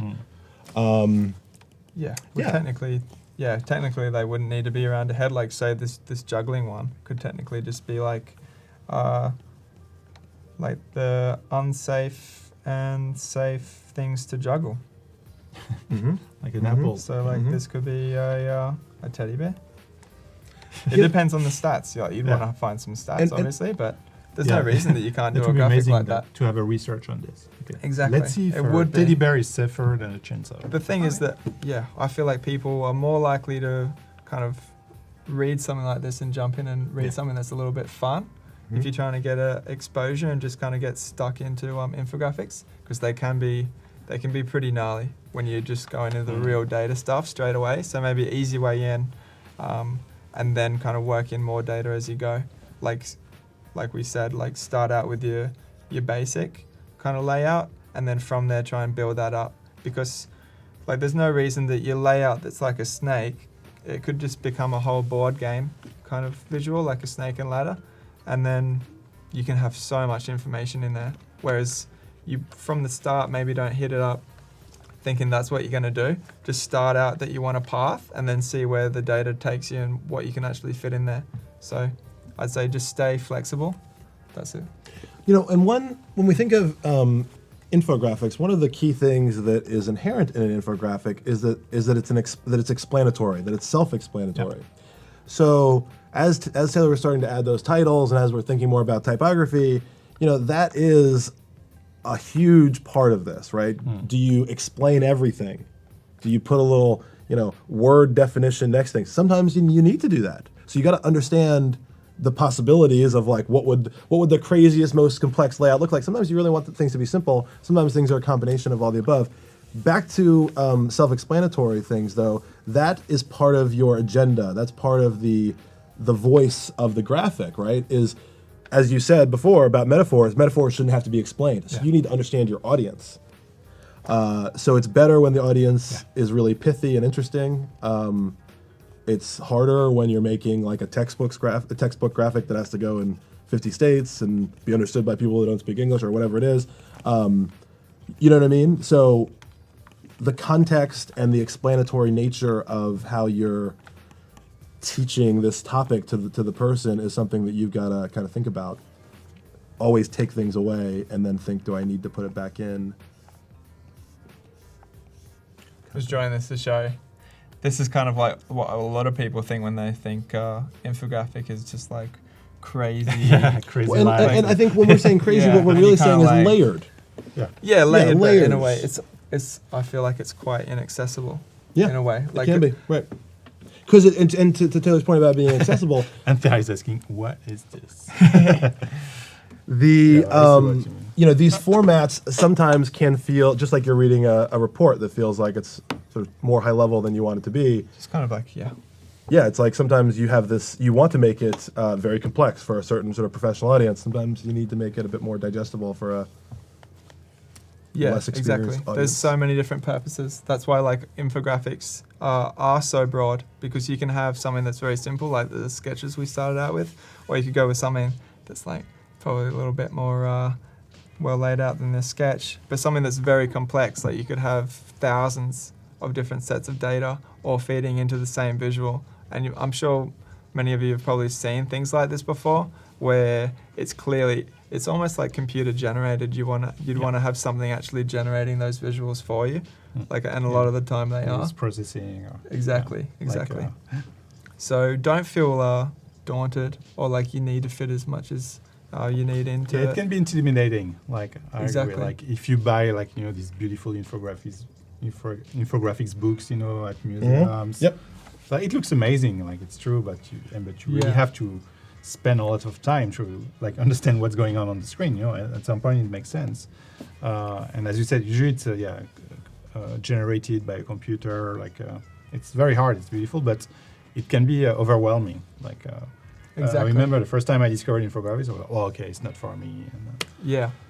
And the thing is to remember that all of it starts out like this, very on a sketch layer. making it visual, making it visible. I'll select it. Everything starts out like that, just like a basic chart. Everything's got an underlying layout, and then you just decide how much data you want to add to it. So the ones that you see that are very complex have just had layer after layer after layer added. So it could be one pie chart, and then they've just added 100 pie charts outside of it, just in the form of rings. And it can be very beautiful, actually, with those kind of those infographics, because they end up a piece of art, almost because the data is so indistinguishable. Yeah. You can't really tell what's going on. You go, wow, that looks amazing. I have there no are idea some what's amazing happening, pieces. but some of them. So Anita's question about Yeah. helping the customers arrive to an insight, and she made the point that's important, which is more often than not we get an essay instead of just the insights with a frown face. Yeah, no, so totally. I mean, that is the problem. That sometimes if you were to just Google infographics and just look through the Google results, oftentimes people are creating like what we would call a book report or sort of like crib notes layouts, basically. So it's like presentation design on a single graphic. I think what you're describing is more of that sort of presentation design, which is typically quite ugly, right? Presentation designs aren't pretty. Yeah. So. And just in response to that question, so you can have layouts that do address that. So you can have ones where you've got your large focal points on your datas, on your insights, and your cool visuals, and then just have kind of your side notes there, which can be completely skipped, but do add that bit of of an essay kind of feel to it. Oh, yeah. But there's no reason that you need to actually fold those into the narrative that you're building. Like you could have an infographic that's 5 tips, and you've just got a little comic here, here, here, and here, and then it's just kind of obvious what's happening in these, but then you've got the descriptions to the side that don't actually need to be read. But if you did read them, you've got that extra info. So that's a pretty flexible way to do infographics as well. Awesome. So you see the countdown is red. It means that we have the entries. So today, they were challenged to create an animation. The theme was extreme sports, using the timeline in Photoshop. They have created crazy stuff. Actually, I didn't have time to really check what they created today, so maybe we can review what they created. And at the end, we will just review 1, 2, 3, 4 of them, and I will ask you, between these 4, which one do you want to reward, to encourage the designer. Okay, so let's check what you have created. Okay, and we need to find a title for each story. Okay, so that's okay. We need that. What's going on? I don't know. It's like parachute accidents. Yeah. Anything. Yeah, But there's also the grayed out one that makes me think that there's invisible invisible parachutes. people. It's kinda like Predator. That's maybe or Predator parachutes. Yeah, Yeah. that's the Predator. Yeah. That could be good, yeah. So, and I like with that's funny when you do animations, is that you have artifacts when you export to, totally. to GIF, you know. Yeah. Well, and So I you love have some artifacts. surprise like Yeah. this. Yeah. Like Are you familiar with the concept of glitch art? Are we all familiar Yeah, with the yeah, concept yeah. of Glitch glitch Art art? Collective on Facebook. I feel glitch that art we, collective on shout out. Facebook. yeah, I feel we will get a lot of glitches today. Like here, like what's going on? It's crazy. Wow, I like that one. I like that. That's cool. With the reflection, yeah. Yeah, a that's good mix of video I'm into and it. pictures, I'm into that. like a cool cinematograph. Yeah. This one, it was in on Windows 3.1. You remember? Oh, When there you- was an when icon you open- could use. Okay. I Wait, don't know. oh, that's interesting. But it reminds me, the clip arts you would get in Yeah. Microsoft Word.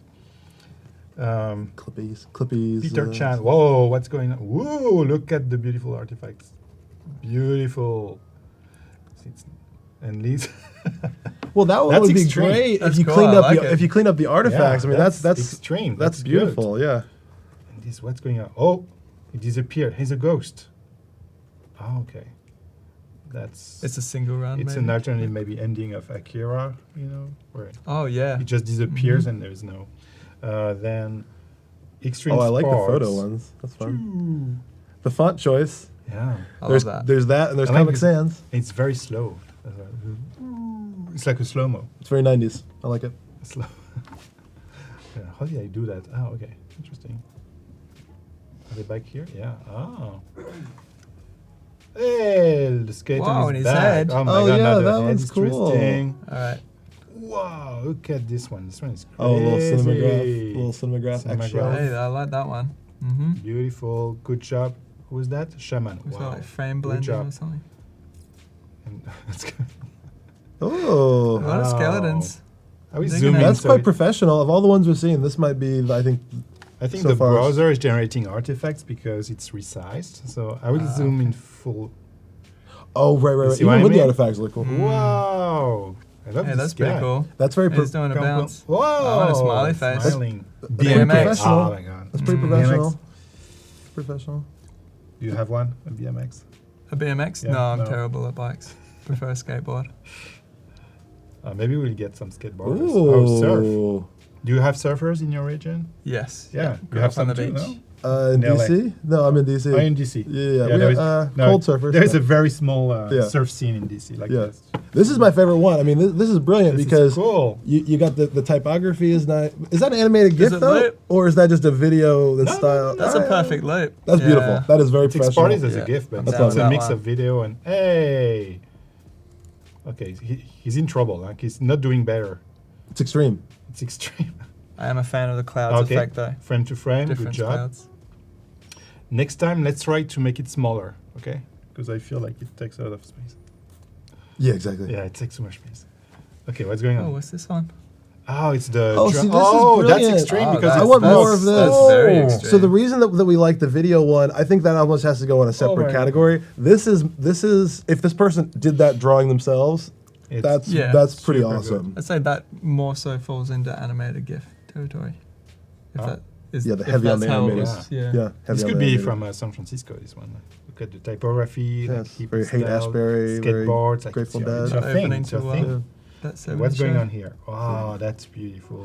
That's a great smart Yeah. loop, and if you Yeah, and then that's if a you good drew one. that Very drawing as smart well, loop. that is one of the best drawings we've seen so far. Yeah. That is lovely. Yep. By Colin, good job.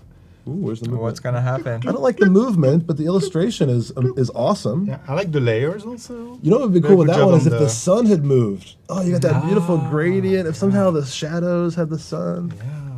Maybe you should just have the arms alternating. We're slowly. I know, just some better kind of movement. Yeah, That's funny. just two frames. No, that's what this is very kind of MTV 90s, and I love they had the Yeah. shadow. Great on the shadow on that.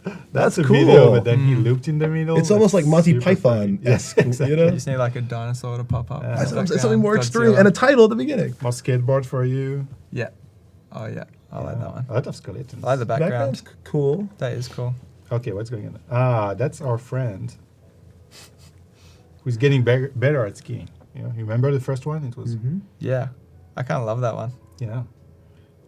Okay, what's going on here? Whoa. This is good. Oh, that's cool. It's like drawn over. I mean, that around illustration footage. style is awesome. Yeah, very Yeah. good. They've been so creative today. Super loose. Wow, nice. Could be a Yeah, nice I'm a GIF big fan of on text like Instagram. that too. I'm a Like big couple fan of this frames All drawn. Great. And it looks like Drawing. this person designed everything on the screen. I'm a big fan of That'd be a that. super tiny file too. Ah, looks like Gus. It's very Monty Python. I love this stuff. We need more of this in the world. Ooh, yeah, it's kind of yeah, like yeah, yeah. collage art. Yeah, Yeah. that's Awesome. I definitely love that that's a one. hero image on the website. And Monica. Wow, very good. Also, frame by Wow. frame, cell animation in Photoshop. Yeah. Y&R. Good job. Just taking your R. His name's probably, what's his name? Who has name starts with I that? think it's Monica who did Oh. that. Dig Monica it. Gauss, yeah. Do a Good job. skateboarding alphabet, guarantee. Oh, yeah. Love it. It Or would have be a them hit on jumping the over, ads. have them jumping Yeah, over. yeah, a I'd word use or that for something. sure. That was Different tricks. That you can have K doing a good. Or kickflip. then they hit something and they fall something. Yeah. T doing a tail flip. It's pretty. Ooh. I like the stylized background and the Yeah, kind of pop art, kind of same, like- 90s. Like 90s, like, yeah. I like it. I Yeah, like that it. reminds me of arcade type stuff actually. Yeah, right. Like Well, the that ending's punch great. screen, That ending was cool. With like the a Hadouken blast. and then the whole screen Okay, explodes. now that's the one for our shows, okay? So we start entering entries that you will have to choose one. So we remember this one? Yeah, but Okay. Yeah, with our cool friends. Nice illustration. Let me refresh to make sure we didn't miss one. Gonna do a buzz over the grid. Okay. It's a good looking grid, I love. Then I think this one, we got it before, but that's a resubmit. Maybe. There's wow, a new ending. okay. That's cool. That changes things up. Ooh. Yeah, that's one of the better ones for sure. I love that. It reminds me That's of Metal Slug, that crazy. explosion. You wanted a Oh short? wow, is this the same artist as the little No, that's another one. the little It's guy by, that was escaped? Marquis. Scan. Oh, Oh, what's what's going this on one? Oh, it's creating a Oh. character. Going It's into a hole. Okay, falling that's in a hole. interesting. It's okay. It's okay. Yeah, that's cool. Beautiful illustration style. Yeah. Yeah, Yeah. beautiful. What's interesting, like if you check also, like when you do a loop, like it would be to find a trick where it perfectly loops. So maybe Yeah. the hole becomes the eye, and you start from the same. Yeah, exactly. That's Starting also point. why. Perfect loops are where it's at. Yeah. But, well, part of that is also thinking about the final frame being some kind of a Yes. bang, some kind of a smoke, something that can then Yeah. clear and start over. But you could use, you see the eye here, for instance, could be the hole, and then you Yeah, zoom there you out, go. and there's There you another go. one. Yeah, you just Sure. need to you just drop him into his own mouth shape, just Yeah. duplicate. Yeah, zoom And in. we have zoom a out new of the mouth. one. Okay, it's building the landscape. Whoa, a Oh, jellyfish, no. skateboarding and Yeah, it's a coding bad us. idea. Or I maybe love it's the a simple nice back. cream. Yeah, I love the simple background. That would be a great. These are some And it's these are melting. some That's a wild jellyfish. gifs. I like them. I gotta say, I like it. there's some creative stuff. Okay, we need to pick one to reward one of these Yeah. 5 design. Okay, so either we want to reward and encourage this one. Okay, with the bass, That does have or the multiple- crazy 90 MTV one with something weird at the end. No, not The that one. shark. No, you don't feel the shark. Oh, well, that No. one's not fully fleshed out. I don't think. Nagar. They all have their own merits, though. Obviously. Yeah. Yeah. Oh, I'll have a cool story. Or encourage this designer building a landscape with a jellyfish. Yeah, Also in like frame that's by obviously all I don't like. hand-done I don't like the way the animation with type came in jellyfish. though. The type kind of ruined it for me. Yeah, the you- background's lovely. You mean adding a Just adding the a way the title type doesn't slid in. add, The type slides in with no meaning. Yeah, it's distracting, you mean? The background is beautifully done. The textures on the mountains I like. This one's not Yeah. going to win though. Keep going. Okay, so that's it. So between That's these it? 5. Th- those- only those 5. Yeah, because these are the ones shared during the show. Ah, during the show. Okay. Ooh. How does that work? Should we each pick one, or do you Yeah, want? you have I to think pick one. I'd go the monster. I'd go number 3. So you like this I'd one, go the Taylor? realistic. Are they No, numbered? And you like the I think 90s? more than I like the monster, because the monster one feels like you took an art piece. That person might have made it. I'm assuming that the person probably drew that, and then yeah. I mean, I I feel don't like know. There's no. that's original art, and the other one's more of a composition. Mm-hmm. So if I'd- I'm judging I'd the be more illustration, inclined- this is an incredibly. I'd be more inclined. This is. And yeah, Daniel makes a good point. Like, it's not really related to the theme, which was extreme sports. Yeah. Ah, There you go. Yeah. Well, there you Yeah. go. Thank That's you, got to be Daniel, the winner, for- the Yeah. motorbike keeping us rider on Yeah, the first exploding. one. Yeah, for sure. The Number fifth one, five. Number 5 it is. I just happen to really love that style. So which And one, for- like this one? Yeah, that's very kind of like Yeah. Okay. that's- trippy 90s, that's trippy. 8-bit. It's kind of 8-bit, you know? I'd love Okay. to see stuff like this turned into a perfect loop, though. I feel I would like it also really love. I would like, love to finishes see off. what typography style that you drop over the top, kind of thing. You know, Yeah, Yeah. like, yeah. something Bam, Yeah. and epic. it's like stutters, like dun, dun, dun, dun, dun, Or like nostalgic an old or- VHS Yeah, like, tape type thing. Or a You gotta be careful CGA, there. CGA Yes. video game. Yes. Yeah. Like really with yeah, the yeah, 16 with the chords. static, with the static. I like Yeah. that. That would be good. Okay, so I think this is Bruno De Paola. Bruno who submitted twice, but he improved the experience, Yeah. adding this crazy character at the end. So congratulations, Bruno. We will contact you, and I think, Bruno, you will have access to a Creative Cloud subscription, so you can be even more creative and maybe start animating in After Effects, because you will be able to access all the creative apps. So that's awesome. Okay, thank you. So what time is it? We have together about let's say 7 minutes still. What do you want to do? You want to show maybe more infographics and or talk about what you want to do tomorrow? Yeah. Do you want to run them through the MindJet? Because that's kind of that's a very good mind mapping project, We Okay. can, yeah, and then and that kind of like sets the scene. yeah, Sets the scene For that. sure. That's one of my favorite projects. Also. yeah. One of our most popular projects is for a Pump mind. up the energy. Is for a mind. Is for a. let me- Yeah. Let me connect you to internet again. All right, we're back on. Be useful. We're back in. Looks like it clicked back in. You're back? Oh, it looked like it. I could look at that Icon GIF all was. day as well. Okay. Okay, so this is a project we did years ago for a company called MindJet. It's like a mind mapping software. And here you're going to see a bunch of different bits of work from this project. Most importantly, though, Yeah, they're some of asking for a change tomorrow. So yeah, if you're into infographics, like thanks to Taylor and JC today, make sure to check the change tomorrow. oh yeah, tomorrow we're going to be They making will be the infographics. final- Yeah, check. we're gonna be doing the full We'll process. see, huh? Tomorrow, big change for you.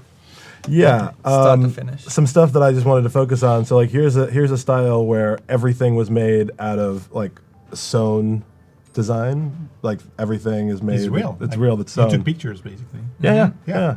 So stuff, when we think of just sort of jumping through these illustration styles, completely different styles. So here you're looking at like the dichotomy of optimists Oh. versus pessimists and their. That's good. So that's why you were starting to sketch, like. Exactly. Right, well, that's what we're gonna all do of that tomorrow. comes from- Nice. All of that comes from just like those Okay. base ideas. And tomorrow you will create the infographics from start to finish. Yeah, so we'll do some quick real base sketches, kind of Okay. flesh an idea out, and then we'll take it through to the end Wow. as nice. fast as we can. So we'll smash through it. We can't do anything that's overly like data heavy because it does take a lot of time Yeah. to sift through it. But we'll Ah, go with the creative this stuff, the looks more great. fun stuff. Yeah, and with this project, like, remember what we were talking about? I'm just going to fly simple. back through to this bit right here with the insights, right? Yeah. So what's interesting about a mind map like this or a list is you actually are already starting when you're kind of highlighting the report and you're kind of coming up with your insights, you're already kind of creating a list, actually. So I notice a lot of infographic formats kind of go back to that list format. Yeah. So remember, when we're thinking of that insight, you're also thinking of a visual that goes with it, right? That's so important. So that's kind of what you're looking at in this layout here, right? You've got like icons that have the typography, the labeling kind of written out in the middle. Then you've got these icon themes that are around the side. So when we're thinking about infographics, remember we were talking before about the sort of self-explanatory nature of infographics and content. Mm-hmm. So with something like this, it's like, man, you could have put a paragraph next to each one of these things and described what each one of those things meant in more detail. Exactly. You could show the variety of symbols. You don't always need to pick one single thing, but you'll notice these are also categorized to kind of add that second layer of information. So a couple things. The importance of thinking about the icon creative direction, that really is like one of the first steps you got to start thinking about is, I go back to that geographic reference, right? If there's some kind of geographic, it's about a city, there's multiple cities, there's places, right? Is there going to be a map? Is it just those places on the map? Is it a world map? Are there other things? Just you start thinking about that stuff. But but really, you're always going back to this like icon. So iconography is such a core piece of the kind of design part of this. Mm-hmm. So then remember, we're separating layout strategy from the sort of the insights and the creative direction, but that's where they kind of come together. Mm-hmm. So yeah. Yeah. Yeah. So basically, a mind map, if you're looking here, the way I've sort of described this as organizing research, right? You could, a mind map would be just two categories, Oh yeah, one versus. Yeah, one. Yeah. Or, There you go. Yeah, So 1 versus 3, and yeah, Yeah.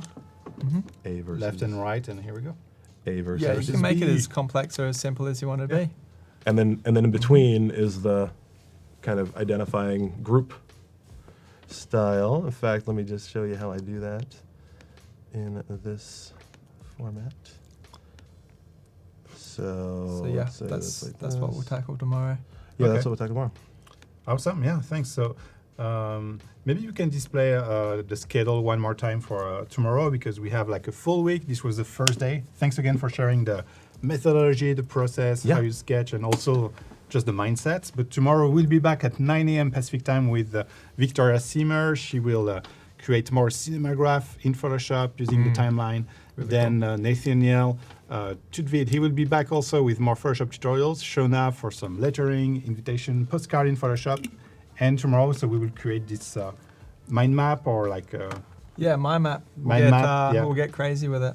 You can follow along, maybe make your own. and you as will we see, go. they will create So we'll be infographics, creating it from base, and then we'll A to finish up Z, at the yeah. end of the 2 hours. the Try and full process. crack through it. Cool, yeah. Thanks for watching, everyone. So make sure to come back tomorrow on behance.net/live. Okay, we start again at 9 a.m. If you are really into infographics, make sure to check the challenge tomorrow and to come back for the show. It will be at the same time, so 3 p.m. Pacific time. Tomorrow we'll be back with Taylor and JC. Thanks a lot. Thank you. Don. Thank you. And see you same time tomorrow. Yeah. Thank you. This Thanks, is it. guys. Bye, everyone.